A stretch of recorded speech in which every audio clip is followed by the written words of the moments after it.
کہ مرنے سے پہلے ہم سب کر لے اس پہ غور.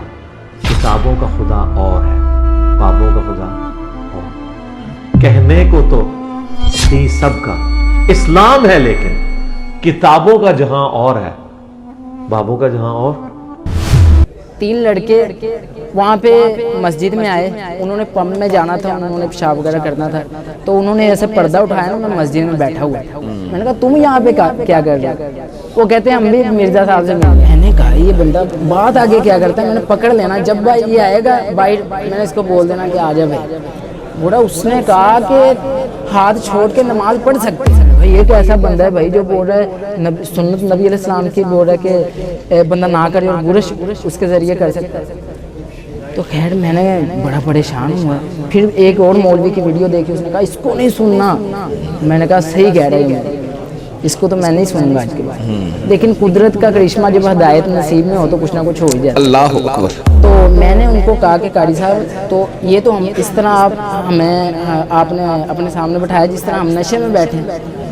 انہوں نے کہا کہ بھائی بات تو ساری ان کو پتہ چل گیا تو یہ انجینئر کا اسٹوڈنٹ ہے، یہ ضرور انجینئر صاحب کو سمجھا. جب یہ انجینئر صاحب گئے تھے نا جیل میں، تو یقین کریں یہ معاملات دیکھ کے مجھے ذرا ٹینشن نہیں ہوئی. اچھا ماشاءاللہ. بلکہ ایمان میں اور برتری آ گئی اور ایمان بڑھ گیا. اور میں نے کہا لے بھی، میں کہا یہ مولویوں کی خیر نہیں. بسم اللہ الرحمن الرحیم. اللہم صلی علی محمد وعلی آل محمد. السلام علیکم بھیا. وعلیکم السلام ورحمۃ اللہ. کیا نام ہے بھیا آپ کا؟ بسم اللہ الرحمن الرحیم. اللہم صلی علی محمد وعلی آل محمد. ربنا آتنا من لدنک رحمۃ وہیئ لنا من امرنا رشدا. آمین. علی حمزہ، محمد علی حمزہ. محمد علی حمزہ بھائی کہاں سے آئے ہیں؟ میں بہاڑی کا رہائشی ہوں اور فیصل آباد میں کام کرتا ہوں. ٹھیک ہو گیا. ابھی میں فی الحال فیصل آباد سے سیدھا جیل میں آیا ہوں الحمدللہ. ٹھیک ہو گیا. جی علی حمزہ. جی علی حمزہ سب سے پہلے تو ویلکم جزاک. جیلم اکیڈمی میں. سفر کیسا رہا؟ الحمدللہ بڑا پیارا.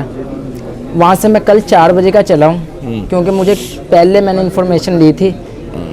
بس کا تھوڑا سا مجھے مسئلہ لگ رہا تھا کہ شاید کہ بس مجھے نہ ملے، کیونکہ پہلے میں پتہ کر چکا تھا کہ زیادہ رات تک نہیں وہ بسیں چلتی. تو میں 4 بجے چل پڑا تھا وہاں سے. 4 بجے چلا، بس نے تھوڑا سا دیر کر دی. میں یہاں پہ پمپ جو ہے، پمپ میں آ کے میں نے نماز وطر ادا کی. وہاں پہ پیچھے سے نماز جو عشاء کی تھی وہ ادا کر کے آیا تھا. تو اس کے بعد بڑا معجزہ تو یہ ہوا کہ یہاں پہ میں اکیلا آیا تھا. میرے علاقے پیچھے بہاڑی سے 3 لڑکے وہاں پہ مسجد میں آئے، انہوں نے پمپ میں جانا تھا، انہوں نے پیشاب وغیرہ کرنا تھا، تو انہوں نے ایسے پردہ اٹھایا نا، میں مسجد میں بیٹھا ہوا تھا. میں نے کہا تم یہاں پہ کیا کر رہے ہو؟ وہ کہتے ہیں ہم بھی مرزا صاحب سے ملنے آئے. میں نے کہا آپ ان کو جانتے تھے؟ ان لڑکوں کو؟ ہاں. میرے علاقے کے تھے، بہاڑی کے، لیکن میں فیصل آباد سے آیا ہوں یہاں. اچھا آپ ابھی فیصل آباد سے آئے ہیں؟ جی وہ بہاڑی سے آئے تھے. ٹھیک. وہ بھی آج کل سے چلے ہوئے تھے. ٹھیک. مجھے کوئی خبر نہیں تھی. یہاں پہ آگے میری ان سے ملاقات ہوئی. یعنی یہ ایک عجیب اتفاق ہوا کہ وہ آپ کے ٹھیک ہو گیا. جب انہوں نے پردہ اٹھایا نا تو میں نے کہا اکثر ایسے ہوتا ہے کہ بندہ قریب سے دیکھتا ہے تو کہتا ہے یار یہ وہ بندہ نہیں. میں گیا، میں نے کہا علی بھائی، میں نے کہا تم؟ بول رہا ہے ہاں میں ہی. میں نے کہا تم یہاں پہ؟ وہ بیٹا تو یہاں پہ کیا کر رہا ہے؟ میں نے اس کو بتایا کہ بھائی یہ معاملات ہیں، میں انجینئر صاحب سے ملنے آیا ہوں الحمدللہ. جی آپ پوچھیں. اچھا علی، آپ کو جو گھر سے دین ملا، جی جو فرقہ، جی وہ کیا تھا؟ سر میرے گھر پہ میری امی جو تھی نا اہل حدیث تھی. میرے والد صاحب نام کے سنی تھے، کبھی نماز وغیرہ نہیں پڑھی. تو لیکن ابھی الحمدللہ میں نے دعوت حق جب میں بائٹ دیتا ہوں تو پھر پہلے اپنے گھر پہ دیکھوں. ان کو بھی نماز شروع کروائی. تو اس طرح کر کے یعنی کہ مجھے گھر سے تو ویسے فرقہ ہی ملا ہے اہل حدیث، اور بعد میں سنی، تو بعد میں پھر میں مسلم علمی کتابی بن گیا. اور جب میں مرزا صاحب کو پہلی دفعہ میں نے سنا ہے 4 سال پہلے، میں ٹھیک ہے حسنین کاٹن میں کام کرتا تھا. وہاں پہ میں نے رمضان کے روزے سوچ لیا تھا کہ رکھنے. میں نے پہلی دفعہ جب موبائل میں دیکھا نا، انہوں نے کہا کہ مسواک بندہ نہ بھی کرے تو برش کر سکتا ہے. میں نے کہا یہ کیسا بندہ ہے بھائی جو بول رہا ہے سنت نبی علیہ السلام کی بول رہا ہے کہ بندہ نہ کرے اور برش اس کے ذریعے کر سکتا ہے. تو خیر میں نے بڑا پریشان ہوا. پھر ایک اور مولوی کی ویڈیو دیکھی, اس نے کہا اس کو نہیں سننا. میں نے کہا صحیح کہہ رہا ہے یہ مولوی, اس کو تو میں نہیں سنوں گا آج کے بعد. لیکن قدرت کا کرشمہ جب ہدایت نصیب میں ہو تو کچھ نہ کچھ ہو ہی جاتا ہے. اللہ اکبر. تو میں نے دیکھا ایک ویڈیو آئی, اس نے کہا قرآن ترجمے سے پڑھو انجینئر صاحب. میں نے کہا یہ داڑھی تب نہیں میری تھی, کچھ بھی نہیں تھا, میں بالکل ہی سادہ سا آدمی تھا اور بے نمازی تھا, اور شرک کرنے والا بے نمازی ہوتا ہے. اللہ اکبر. اچھا, تو میں نے پھر قرآن کو ترجمے کے ساتھ پڑھا آہستہ آہستہ. پہلے تو سمجھ نہیں آئی, لیکن اللہ کی لسٹ میں درج ہو گیا کہ واقعی یہ بندہ ترجمے کے ساتھ کوشش کر رہا ہے, لیکن اس کو ہدایت دوں گا کسی حق کی تلاش میں ہے. حق کی تلاش. تو میں کراچی چلا گیا, وہاں پہ جا کے میں نے کام شروع کیا, سارے معاملات چلتے رہے. تو وہاں پہ میں نے کوشش کی قرآن کو ترجمے سے پڑھنے کی, بہت زیادہ کوشش کی. لیکن وہاں پہ میں تقریباً 2-3 مہینے لگاتار جب قرآن پڑھتا رہا نا, تو مجھے سمجھ آ گئی کہ قرآن کیا ہے. تو میں نے وہاں پہ تبلیغ شروع کر دی. الفلاح گراؤنڈ ہے, وہاں پہ میں جب نماز پڑھنے کے لیے جاتا تھا, قرآن کا اثر اتنا ہو گیا کہ میں نے کہا تبلیغ زندگی کے اندر میرا کام ہی ہے, اللہ نے مجھے بھیجا اس لیے. تو انجینئر صاحب کو جب میں نے سننا شروع کیا, تو میرے بعد میں ذہن میں ایک بات آئی, جب میں اب الحمدللہ یہ نبی علیہ السلام کی سنت ہے, انجینئر صاحب سے سنا کہ رات کو یعنی کہ سورۃ السجدہ پڑھ کے سونی چاہیے. تو وہاں پہ ایک آیت ملتی ہے ہمیں کہ ہم نے اس سے پہلے موسیٰ کو کتاب دی, اور اس میں تمہیں کوئی شک نہیں ہونا چاہیے. اور بنی اسرائیل کو ان میں سے جن کو ہدایت ملی, بنی اسرائیل کو آئمہ بنایا, یعنی کہ امام بنایا. اب اس کو جب ہم اپنے اوپر فٹ کرتے ہیں نا, تو آج دیکھتے ہیں انجینئر صاحب دیکھیں الحمدللہ چھائے پڑے ہیں, اور ہمیں ان کی وجہ سے ہدایت ملی, اور ہم لوگوں کو آگے بتاتے ہیں اللہ کے فضل سے. تو پہلی دفعہ تو اس طرح معاملات ہوئے. اس کے بعد کراچی چلا گیا. کراچی جا کے لوگوں نے کہا کہ مرزا صاحب کو نہیں سننا. میں ایک بیت السلام مسجد ہے کراچی میں اہل حدیث کی, وہاں پہ میرا بڑا دل لگتا تھا, بڑی پیاری مسجد تھی. تو وہاں پہ میں ایک دفعہ گیا جب, تو وہاں پہ تھے قاری ابراہیم. تو نام تو بڑا پیارا ہے, لیکن کام بھی تو اچھے ہونے چاہیے نا. تو میں وہاں پہ گیا, انہوں نے کہا وہ ایک بندہ ہے مرزا, اس کو نہیں سننا. اچھا. میں تو پھر سن رہا تھا الحمدللہ اللہ کے فضل سے, اور ہدایت بھی مجھے انجینئر صاحب کی وجہ سے ملی الحمدللہ. تو میں نے کہا یہ بندہ بات آگے کیا کرتا ہے, میں نے پکڑ لینا, جب یہ آئے گا باہر میں نے اس کو بول دینا کہ آ جا بھائی. بوڑھا اس نے کہا کہ ہاتھ چھوڑ کے نماز پڑھ سکتے. میں بڑا پریشان, میں نے کہا اچھا جی یہ قاری ابراہیم صاحب آئے ہیں باہر. میں نے کہا قاری صاحب, اس نے نہیں کہا, المصنف ابن ابی شیبہ کے اندر لکھا ہوا درج ہے کہ ابن زبیر یا پھر حضرت زبیر نے حضرت ابو بکر صدیق سے نماز سیکھی, اور حضرت ابو بکر صدیق نے حضرت ابو بکر صدیق کے بیٹے نے سیکھی, اور ابو بکر صدیق کے بیٹے نے نبی علیہ السلام سے سیکھی. ایسے. تو جب میں نے ان کو بتایا, وہ تو جب میرے منہ کے اندر سے جیسے نام المصنف ابن ابی شیبہ نکلا, تو وہ کہتا ہے یہ بندہ پتہ نہیں کہاں سے آیا ہے, کون سی دنیا کا ہے. تو پھر میں نے ان کو بتایا سرکار یہ سارے معاملات, یہ الحمدللہ ہم تو وہ لوگ تھے جن کو کتابوں کا پتہ نہیں تھا. ایسا ہی ہے. ٹھیک ہے. بعد میں بخاری, مسلم, داؤد, ترمذی اور المصنف ابن ابی شیبہ تمام کتابوں کا پتہ چلا, اور قرآن کو ترجمہ اور تفسیر کے ساتھ پڑھا, اور پتہ چلا کہ کیا چیز ہو. اب بھی میں طالب علم ہوں الحمدللہ. اور میں اس کے اندر ایک انٹرسٹنگ بات بتاتا ہوں. جی بتائیں. میں جب قرآن پاک ترجمے کے ساتھ پڑھا نا, میرے اوپر بڑا اثر ہو چکا تھا. میں نے کہا علم حاصل کرنا ہے. کراچی میں ایک مدرسہ ہے جامعہ درسات, میں وہاں پہ پڑھنے کے لیے چلا گیا. تو قاری صاحب کی مجھے سمجھ نہیں آتی تھی. میں کہتا تھا قاری صاحب یہ جو آپ نے لکھا ہے یہ مجھے سمجھ آیا. وہ کہتا کوئی ایک دفعہ سنتا رہے, یعنی کہ وقت نکالتا جائے, کوئی مسئلہ نہیں ہے, ٹینشن نہ لے, سمجھ خود ہی آ جائے گی.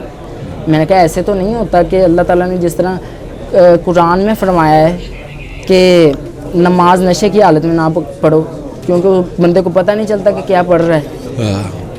تو میں نے ان کو کہا کہ قاری صاحب تو یہ تو ہم اس طرح آپ نے اپنے سامنے بٹھایا جس طرح ہم نشے میں بیٹھے ہیں. انہوں نے کہا کہ بھائی بات تو ساری ان کو پتہ چل گیا, تو یہ انجینئر کا اسٹوڈنٹ ہے, یہ ضرور انجینئر صاحب کو سنتا. تو وہاں پہ قاری صاحب کے ایک بیٹے تھے بہت بڑے. میرے پاس ایک لڑکا آیا میرے روم میں, مجھے کہتا ہے حمزہ بھائی آؤ. وہ ایک لڑکا ہے وہ کہتا ہے کہ انجینئر صاحب کے خلاف بات کر رہا ہے، یا پھر اس نے کہا خلافت الملوکیت کے بارے میں کوئی بات کر رہا ہے. تو میں اس وقت الحمدللہ نوافل ادا کر رہا تھا. میں نے اٹھا، میں نے اس کو کہا حمزہ بھائی چھوڑو یار، ان کے پیچھے نہ پڑو، چھوڑو ان کو، بس اپنا کام کرو، ٹھیک ہے، ان کو آپ چھوڑ دیں، یہ تو کہتے رہیں. وہ اس نے کہا آ جا یار آ جا، پہلی دفعہ تجھے بولا، میں چل پڑا بھائی. وہاں پہ گیا، وہاں پہ میں نے اس کو ایک ایک حوالہ دیا، ایک ایک حدیث کا. تو پھر میں نے اس کو بنو امیہ کہ جس طرح اس کی کارستانیاں تھی اور خلافت کو جس طرح ملوکیت میں بدلا گیا، صحیح ہے. تو پھر میں نے اس کو ایک ایک چیز بتائی اور ود ریفرنس، اور وہ بندہ خود پریشان ہو گیا. اس نے کہا کہ یار یہ، اور مزے کی بات ساتھ ہی لائبریری تھی. میں نے اس کو کہا کہ فلانی آجا میں تجھے کتاب کا حوالہ دیتا ہوں، ایک ایک کتاب. وہ بندہ پھر اس کے بعد چپ کر گیا. اور جو فیملی معاملات تھے نا، یہ تھوڑے دن پہلے میں ایک مسجد میں گیا، بورے والا، جب میں آ رہا تھا نا فیصل آباد، بورے والا میں گیا. وہاں پہ ایک قاری صاحب تھے، ان کے ساتھ میرا رفع الجدین کے اوپر معاملہ ہو گیا. تو میں نے ان کو حدیثیں بھی سنائی، لیکن جس کو ہدایت نہیں ملنی اس کو کبھی بھی نہیں مل سکتی، اور جس کو مل جانی ہے اس کو اللہ تعالیٰ کان سے پکڑ کے بھی سیدھے طرف لے آتا ہے. ایسا ہی ہے، جو کوشش کرے. اور فیملی جو معاملات تھے، میرا بڑا بھائی وہ یعنی کہ اس کو پتہ ہے کہ انجینئر صاحب بات سیدھی کرتے، صحیح کرتے ہیں، لیکن پھر بھی اس کے اندر تھوڑے سے معاملات ہے. وہ کہتا ہے یار، یعنی کہ نماز کو چھوڑ دینا، جو بندہ انجینئر صاحب کو سنتا ہے وہ اس کے لیے نماز کو چھوڑنا بہت مشکل. اور اکثر بعد میں یہ چیزیں یعنی کہ سوچنے کو ملتی ہیں کہ یار، یعنی کہ ایک انسان ہے، آدم ہے، ذہن میں آ جاتی ہے بات. تو اکثر یہ بات ذہن میں آتی ہے کہ یار انجینئر صاحب کو نہ سنتے تو نہ ہی نمازوں کی مشقت میں پڑھتے، اللہ ٹھیک ہے، نہ ہی یہ روزے وغیرہ رکھتے، نہ ہی پتہ چلتا کہ تبلیغ بھی کرنی ہے، اللہ نے کس لیے بھیجا ہے. تو پھر الحمدللہ آتی ہے. لیکن پھر اس سے زیادہ پھر جب ہم پڑھتے ہیں لا حول ولا قوت الا باللہ، شیطان دور چلے جاتا ہے. پھر یہ کہتے ہیں کہ اللہ کا یہ بہت بڑا کرم ہوا ہے کہ ہمیں اللہ نے ہدایت دی. الحمدللہ یار انجینئر کو نہ بھی سنتے تو کیا تھا، رسول اللہ کی تعلیمات ہیں. ہاں، بے شک ان کی تعلیمات تک تو ہم نے پہنچنا تھا وہ، لیکن ایک ذریعہ بنے انجینئر صاحب. جی جی جی جی، ایسے ہی. اب کوئی بندہ، اب جس طرح کے اللہ تعالیٰ نے اپنے بندے بھیجے دنیا میں، جس طرح مولانا اسحاق صاحب، ڈاکٹر اسرار احمد صاحب، جی جی جی، ٹھیک ہے، مولانا مودودی صاحب آئے ہیں. مولانا مودودی صاحب تو میں کہتا ہوں کہ کمال شخصیت تھی، الحمدللہ الحمدللہ. اب ان کو جو ان سے سیکھا، ڈاکٹر اسرار صاحب، ڈاکٹر اسحاق صاحب جو فیصل آباد کے ہیں، جی جی جی، انہوں نے سب نے یہ معاملات ان سے، یہ ان کے شاگرد ہی ہیں نا جو اوپر آئے ہیں. جی الحمدللہ. اسی طرح اب ہم نے انجینئر صاحب کو سنا اور ایک دل کے اندر امید رکھتے ہیں کہ اللہ تعالیٰ ہم سے دین کا کام لے گا اور انشاءاللہ لے گا. اور سب سے انٹرسٹنگ بات بتاؤں، 4 سال کے اندر پہلی دفعہ اس لیے آیا ہوں کہ میں سورۃ الکہف پڑھ رہا تھا، تو اس کے اندر اللہ تعالیٰ فرماتے ہیں کہ اصحاب الکہف اور اصحاب الرقیم. تو یہ رقیم جو کتبہ ہے نا، یہ میرے ذہن میں ایک بات اس نے چھیڑی. میں نے کہا یار اصحاب الرقیم کہ اللہ نے ان کو یہ معاملات یعنی کہ دیے اور ان کو دنیا کے سامنے لے کے آئے، اصحاب الرقیم والوں کو، اصحاب الکہف والوں کو سامنے لے کے آئے. تو اب اوپر سے میرے ذہن میں آئے کہ یار یہ اتوار کو تاریخ کیا بنتی ہے. میں نے کہا 2812. میں نے کہا یہ سب سے بڑا کتبہ تو یہ 2812 اللہ نے دے دیا. 2812 کے رولے ہیں جی آج. یہ جو کتبہ الحمدللہ سمجھ لیں کہ اصحاب الکہف کی یہ بہت بڑی نشانی ہے، ٹھیک ہے، کہ اللہ تعالیٰ اتوار کا دن لے کے آئے اور 28 تاریخ تھی اور 12واں مہینہ تھا.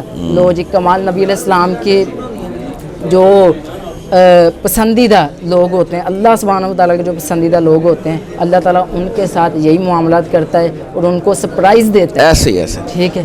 اللہ تعالیٰ ہم سب کو کامیاب کرے. اور اب سب سے بڑی بات، اب انشاءاللہ میں یہاں سے کتابیں بھی خرید کے لے کے جاؤں گا اور سارے معاملات. خلافت الملوکیت میری بڑی پسندیدہ کتاب ہے، میں اس کو خریدوں گا اور اس کو پڑھوں گا اور اس کے مطابق انشاءاللہ لوگوں کو تعلیمات بھی دینے کی کوشش کریں گے. اللہ تعالیٰ ہمیں اپنے کام کے لیے چن لے، آمین. اور انجینئر صاحب کے ساتھ تو ہماری دعائیں ہیں نا، اور یقین کریں کہ یہ دل سے دعائیں نکلتی ہیں. بے شک ایسے ہی. جب یہ انجینئر صاحب گئے تھے نا جیل میں، تو یقین کریں یہ معاملات دیکھ کے مجھے ذرا ٹینشن نہیں ہوئی.